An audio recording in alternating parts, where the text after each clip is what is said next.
Hello, this is Writers at Work, a podcast for readers and writers about the joys, heartaches, challenges, and satisfaction of the creative writing process. I'm your host, Jim Fusilli. My guest on this episode of Writers at Work is author Robert Plunket. Published in 1983, his debut novel, My Search for Warren Harding, was greeted with extraordinary praise as a masterpiece of comic fiction. In it, Elliot Weiner, a young, mean-spirited man, tracks down a now octogenarian former mistress of President Harding, hoping to pry from her love letters he sent her. Plunket's tone is even-handed and absurd, no mean feat in itself, and general hilarity ensues, often sparked by a single, unexpected turn of phrase. As I read it for the first time not long ago, I was reminded of my reaction to Confederacy of Dunces by John Kennedy Toole or early Philip Roth. That is, I laughed out loud while paying mind to the artistry and the prose. If you're feeling down and bitter and need a bit of acerbic uplift, this book is for you. My Search for Warren Harding went out of print decades ago, but copies were passed among writers who appreciated the combination of craft and sharp humor.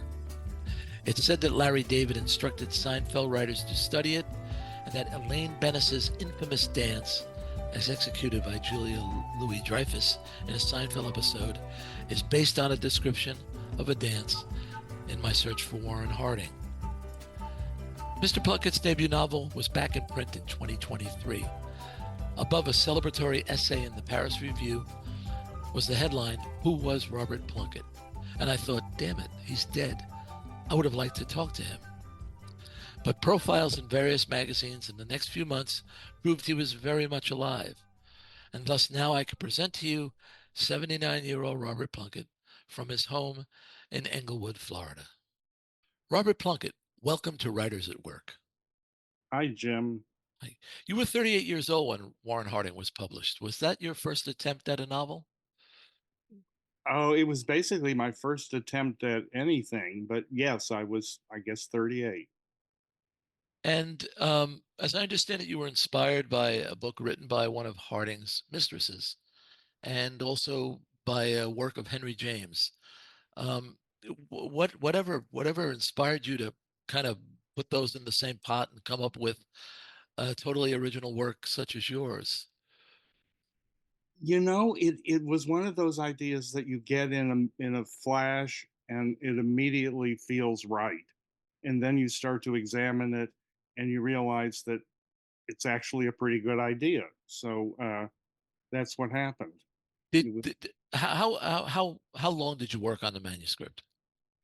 I would say about a year in all. The first half took about 6 months, and then I took a break, and then the second half took about maybe a little less than 6 months, so a little less than a year. The reason I ask is based on your first answer, because the one thing I love about this book is you're burst out of the gate. You know, your feet are under you from the first sentence. The level of confidence in the writing is there right from the beginning. Okay. you know, when I think of first novels, sometimes you get the sense that the writer is making it up as he or she is going along, and they find their stride, somewhere in Act Two. But no, that your book just works from the first paragraph. Well, I can thank Henry James for that, because I was consciously imitating the narrator of the Aspirin Papers. So that's the voice I had in mind, and it was immediately there. There was no putting it together. It just happened immediately. And at some point you had the manuscript in front of you, and that you thought to yourself, okay, this is it. This is pretty good. This is my book. Yes, although I thought it needed a lot of editing, and when I it ended up not being edited at all. At all. I mean, when it was sold to Knopf, they changed 5 words. 5 words. Yeah. My So God. I thought, because if you read the book, you realize that there are some a lot of loose ends in it. Boy, I'm not selling this book very well. But there's a whole chapter about this rich woman named Evelyn Walsh McLean, and then she disappears and is never mentioned again. And in my mind, I'm thinking, oh well, maybe she'll come in handy later on and tie up some plot point. And if she's in, the editor, whoever edits the book, is going to say, you got to cut this chapter because it doesn't do anything. But nobody ever said that, and it's all there just the way it was written. I wonder if this is praise, Bob, and I don't mean it to be overly so, but I swear there's a laugh in every paragraph in that book. And my wife is sick of me reading out loud to her and laughing at, and maybe that chapter is just too good to remove, even though it doesn't have any function. Well, it is interesting. I mean, that's one of the things about the book and where the book is coming from. Warren Harding and his circle were such interesting people. Just to tell the stories about them was I had a ball doing that. So if it was interesting to me, I put it in the book. When I look at some of the reviews that you got, what the Dallas Times Herald said the most exciting event in American letters in a very long time. What was your reaction to the reviews? It was very nerve wracking because I was absolutely nobody, and back in those days, you got a tremendous more number of reviews than you do nowadays because every newspaper in the country had a book critic. So, but they range from the ones like you just quoted to one saying this is an absolutely horrible book. This guy isn't funny and Oh my, sounds like a jerk to begin with. So, they were all over the place. Jesus! I don't know. The book is funny, Bob. I would have to argue with a critic. Well, Anyway, thank you, thank you. I'm thinking back. We're about the same age, so I'm trying to think back to that period. Um, and I was reading an essay that the writer seemed to be bothered by Eliot's personality. That Eliot is mean spirited and bigoted and what was it, fat phobic and homophobic. And living through that times, I remember that a lot of people were that way, and at least publicly, more so publicly than they are today. But you've said that you don't think A Search for Warren Harding could be published today. Oh, wait a minute. Let me turn off my phone. Okay. Sorry. No, that's all right. Um, well, no, that's what everybody else tells me too, and I know it can't because with my newfound success, I put out some feelers about getting an agent again because I have another book that I've just finished, and agents aren't the slightest bit interested in me. Even with the publicity I've gotten, they say I'm too old, too white, and too uh, politically incorrect. They're just not interested in me, which I find interesting in itself. Yeah, that I- I can understand a surface reaction because of where the marketplace is going today, but your Search for Warren Harding certainly transcends that. It's just a great book, Well, and thank you. which suggests you're capable of doing more great work. I, That's what I think. Yeah. Yeah, yeah, and the New Yorker. I love this. The New Yorker called you one of America's funniest, gayest writers. That should get you in the door, also, don't you think, Bob?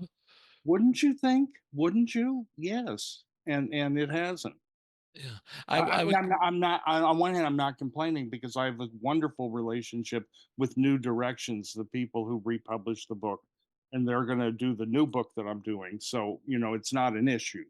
Oh, great. No, But I'm that's just, I was a little surprised. I was expecting people would smell they could make a little money off of me, but they don't think so. yeah, that's well. Anyway, good for New Directions. Um, so had you ever begun writing another novel when Harding was published? I started planning a new novel when it was published because that's what you do. You write a first novel, and if it's relatively successful, you start a second novel. Yeah. Yes. Were you thinking about things like career management, or were you just enjoying being a writer? I'm not sure what you mean by career management. Well, the idea that, okay, now I'm an established author, or I have the possibility of being an established author, maybe I should start paying attention to what needs to be done to have a career. I did for a small period of time, and it was very, very unsuccessful because I'm just not that kind of writer. You know, I'm amazed of these writers who've written 15 novels and they finish one and then they start another and they finish one and then they start another, and they have teaching jobs to support themselves. And that was never my life. And I wanted it to be. I thought that's the way you were supposed to do it, but it never happened for me that way. That's interesting, Bob, because when I look at your education, your academic background, and the amount of research that's in A Search for Warren Harding, I would have thought that that kind of highly organized life would appeal to you. Yes, I thought it would too. And like I say, it never happened. I have never in my entire life been offered a teaching job, or nobody's even approached me about the possibility of teaching. So that for some reason that road that most people who write fiction take was just closed to me, and I had to figure out a different way to do it. Have you ever spent any time thinking about why these avenues are closed off to you? In in in retrospect, I think it's because for some reason my books come across as trivial and shallow, and a, a lot of people are not as smart as you think, and a lot of people don't see what's really going on in them, or the what I do with writing style and stuff like that. I don't know. It's somewhat of a mystery to me, but there is some kind of disconnect between me and the literary establishment. Definitely. Yeah. Your second novel came out in 82. That was 9 years after Harding. And Love Oh, it Junkie came is out in '93. 93, sorry. Uh Love Junkie, when I picked it up after I read A Search for Warren Harding. And of course it's very different than what a Harding reader might expect. But it's just as delightful. Um did you see it as the now there's a Bob Plunkett way of writing, or that you had established some sort of uh, uh, continuum in your writing, or are these just two separate books and that's that? Um, well, I'm a little uncertain as how to answer that. Um, I they were completely different. They were completely Yes, different ideas, yes. and the main connection between the two is that in the Warren Harding book, I figured out how to write in the first person, how to write fiction in the first person and make it work. And that's a very, very important lesson to learn, believe me. And uh, it's a lesson that many, many very good writers never quite learn. So I realized that was my strength. So I realized that the new novel would have to be told from the point of view of the narrator, the first person, and the story itself was a story I saw happening around me in various ways, and then I that's how I figured that one out. And Love Junkie, I mean, it also received high praise, and uh, I Well, guess I but it also said it also got terrible reviews. You know, my books get good reviews and terrible reviews, and the ones I remember most vividly are the terrible reviews. yeah, I mean, I can imagine that a certain type of critic who is not reacting to the quality of the writing, might find aspects of Love Junkie to be off-putting, set in the gay porn world. But the book is a good book. Is my is I don't know what to do with a critic who can't take the work for itself. No, no, I agree with you, but a lot of them uh, complained about the technical aspects of the book. They thought it was very shallow and lame, and actually, it's not. No, it's not. It's a very complicated, uh, complexly written piece of fiction, and Yeah. and they didn't see that. But that's life. Yeah, Madonna got it though, didn't she? She loved it. She just loved it. Yeah. I Mhm. read what I read someplace that you and she hung out and ate popcorn and laughed and Yeah, she optioned the movie rights, and so I went over to her house, and we had a great time sitting there talking about men. so somebody liked it, Bob, huh? Oh yeah. Oh no, many Yeah, people liked it. I don't want to give the impression that nobody liked it. It's just many people pretended or really did not get it. But anyway, no, it's well, many did. it's gettable. I wonder in maybe in 2024 people will take a different approach to it. I hope so. So anyway, that now so that's 3 decades ago. Did you have a desire to write another novel in those passing years? Oh yeah. I mean, I wrote one, and and it was so completely rejected by every publisher in the world that I stopped writing fiction because there was no payoff. Yeah, Nobody would publish the third book, and I didn't see any reason to keep doing it because I don't do it for myself. I yeah, do it. yeah. There's Do you something else is going on. do you think you could dust it off and try again? Oh well, that's what I've done, and Ah, this is the one I just mentioned, the one that outstanding. Corrections is going to publish, and it's good. I was just working on it before you called, and so a lot of the things you're talking about, I'm saying, oh yeah, that's happens in the new book too. Yeah. Good, good. So you moved into journalism. Can I ask you about your time as Mr. Chatterbox, the gossip columnist for the Sarasota magazine? Yes, I got that job kind of by mistake.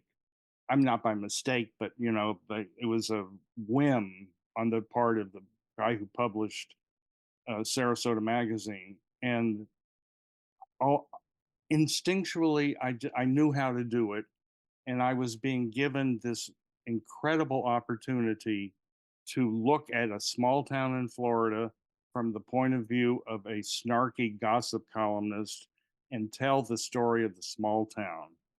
And that's my career as a writer, very much more than the novels. Mr. Right, Chatterbox right. was my life as a writer. How long did you do that for? Almost 40 years. Whoa. Yeah. Yeah, I'd say so.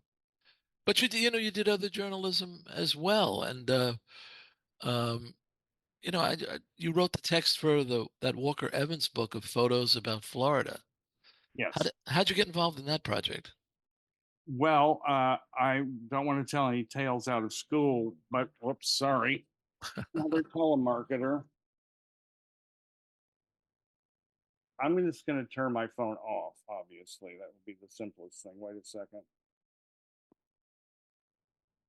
Okay. I'm going to start the end. I'm going to start the end of the question again. Okay. How'd you get involved in that project? Um, dare I say this? Okay. Yes, Bob Dare. One of the editor at the it was published by the Getty Museum, and the editor there had a crush on me. That's how Ah, I got that project. It's that simple. way to go. So you- I was wondering if you were under any pressure to be James Agee and write the kind of text that went with "Let us now praise famous men," but I guess not. Oh, well, I'm sure I thought about it at the time, and I did do a little research into Mr. Agee and his writing, which I think is pretty awful. But I knew that was not the way to go. Oh, so you 40 years as Mr. Chatterbox, and then this project. Um, so you're writing and you're improving your at least you're using your facility for language and character and setting. Um, Looking back now, do you think that all of that improved your ability to work as a novelist? Oh, absolutely, absolutely. Uh, yeah, it was because it what the gossip column quickly turned into was not really a gossip column. It turned into humorous essays about life in Florida, which kind of sounds deadly. So I certainly don't want to sell it that way, but that's what it turned into. Yeah. Yeah. Now, when you're looking back now, Bob, uh, you the spat of publicity that you had lately, and all of those profiles are very loving and laudatory in a seemingly genuine way. It, does it did is your career recast in your mind now, knowing that there are people out there who really do appreciate what you did? Oh, totally. I feel vindicated. Um, because I knew the books were good, and I was mystified that everybody else didn't think so. And now they're starting to get it. But it takes decades for them to understand what I'm doing, which mystifies me a little because to me it's so obvious. But yeah, like Yeah, I tried to think about what the obstacles were because to me in 2024, um, the books just work. They just really work.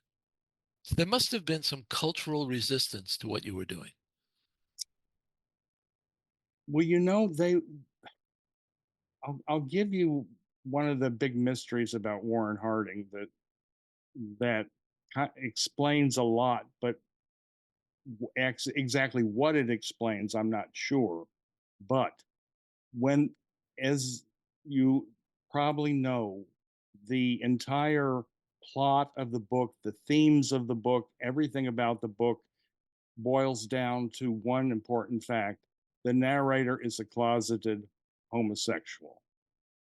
That's the book. When the book first came out in 1983, this fact was mentioned by no one. It was never, ever brought up. It was never really hinted at. I am a little mystified by that. Now people read the book and they say, "Oh, of course, the guy's gay and won't admit it," and then everything makes perfect sense. But back in 1983, if for some reason culturally you couldn't do that, and that's one of the reasons that the book was misinterpreted. Okay, and now it's being interpreted correctly, but it took almost 40 years. It took 40 years. Amazing. Last question, Bob. Have you read A Search for Warren Harding lately? Oh, yeah, in fact I did the audio thing. Yes, so I read it recently from So, beginning to end. and what do you think of it? I kept thinking, gee, I should have cut that sentence. That's such a writer thing to do. I know, but in general I was pleased. It's a fun book, and I love the picture that it paints of Los Angeles back in those days, Yes. and Yes. the crazy way academics thought and probably still do. Robert Plunket, thank you so much for joining us at Writers at Work. My pleasure. Writers at Work is a production of Bliss Publications. Erin Mitchell is our producer. Music is by Joni Mitchell, performed by Keith Jarrett. For more, see writersatworkpodcast.com. I'm your host, Jim Fusilli. Until next time, happy reading.